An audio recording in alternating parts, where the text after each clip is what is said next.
Mari kita berjuang, bergotong royong untuk menjadikan Indonesia menjadi Indonesia bangsa pemenang.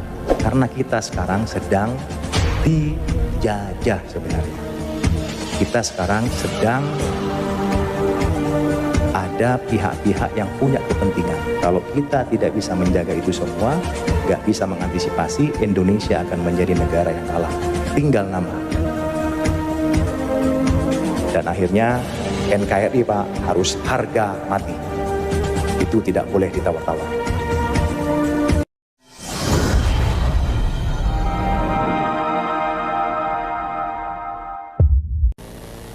Nah, ini kondisi Indonesia dari perspektif ancaman. Nah, ini Pak, negara-negara tetangga kita itu jangan dianggap remeh. Mereka punya backing semua Pak. Indonesia dari dulu kita menamakan diri sebagai negara non-blok, tidak memihak kanan kiri. Jadi kita kalau diserang oleh negara lain, kalau kita gak kuat, tinggal nama. Tapi negara tetangga kita seperti Selandia Baru, Australia, Singapura, Malaysia, Inggris, ini membentuk yang namanya FPDA, Five Power Defense Agreement. Jadi organisasi ini adalah organisasi persemakmuran Inggris Raya.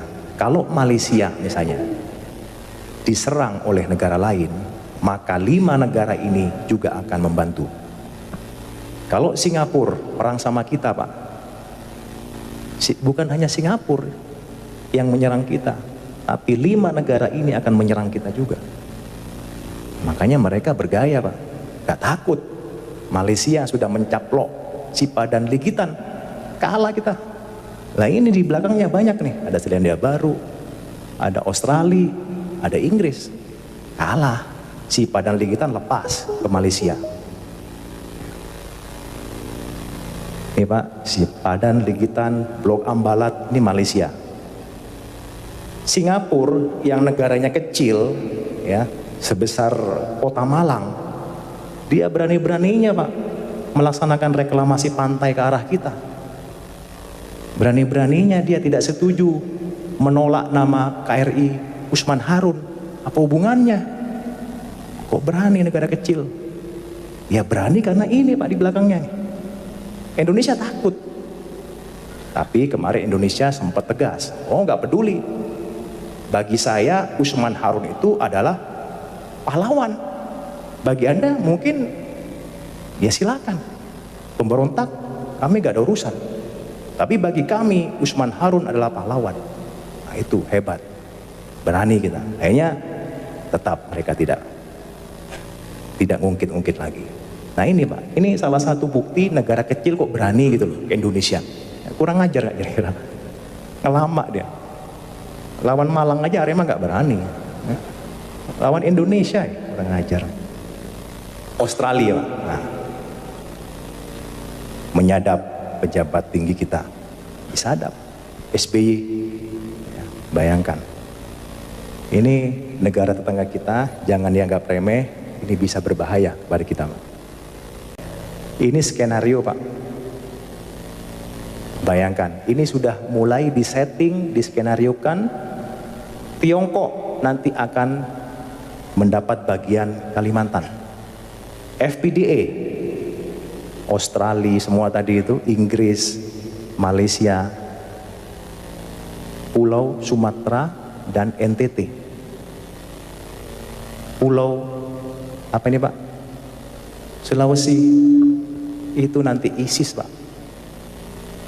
Kemudian ini yang paling kaya raya ini. Ini punyanya Amerika Pak. Nah, ini bayangkan Pak, kita sudah dibagi-bagi seperti itu. Makanya Panglima TNI Pak paling getol sekali. Beliau menyampaikan masalah wawasan kebangsaan.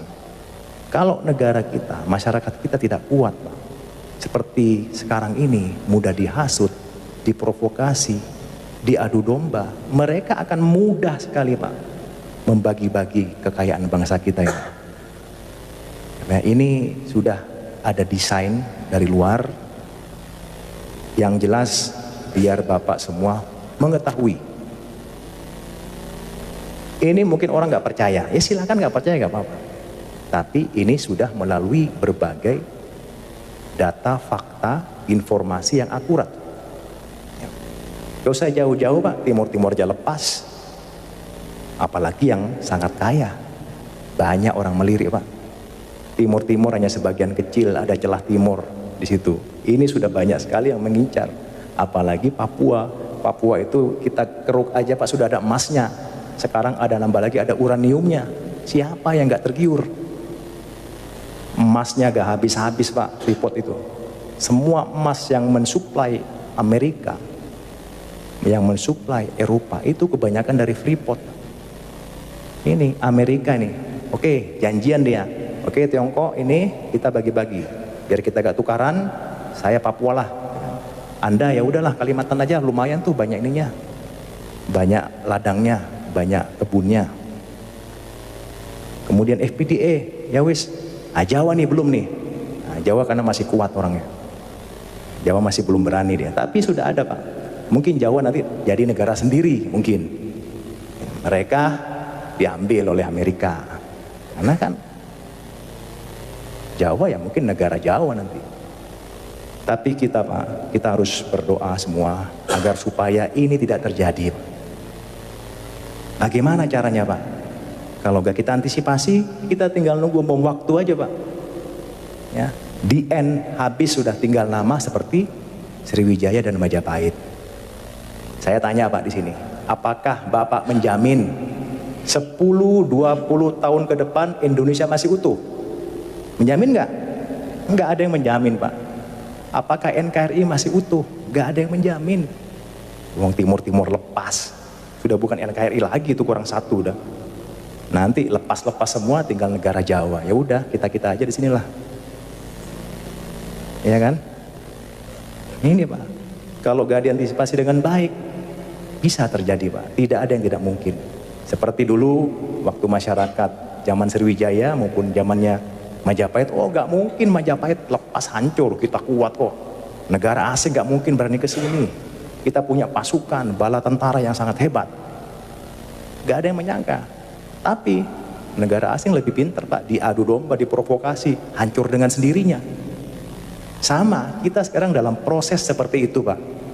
Kita diadu domba, kita dihasut, kita diprovokasi, di media sosial dibikin informasi yang ngarang-ngarang. Akhirnya kita terhasut, kita marah, berantem, mereka senang Pak. TNI Polri berantem, wah senang mereka. Wah, TNI-nya udah mulai sama polisi sudah berantem nih, wah senang.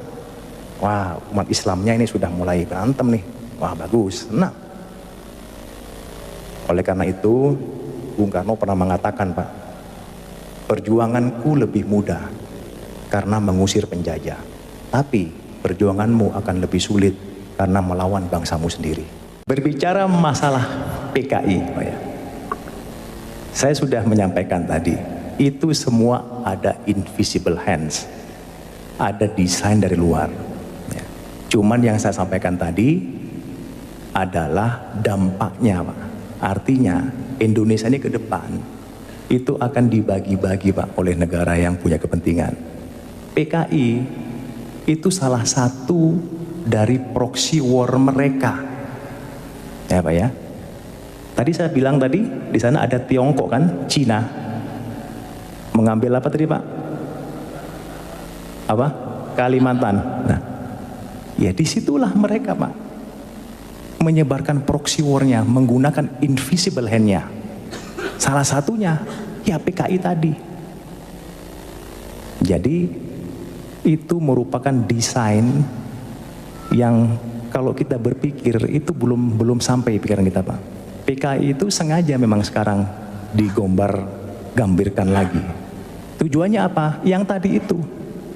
Tiongkok punya kepentingan kepada bangsa Indonesia.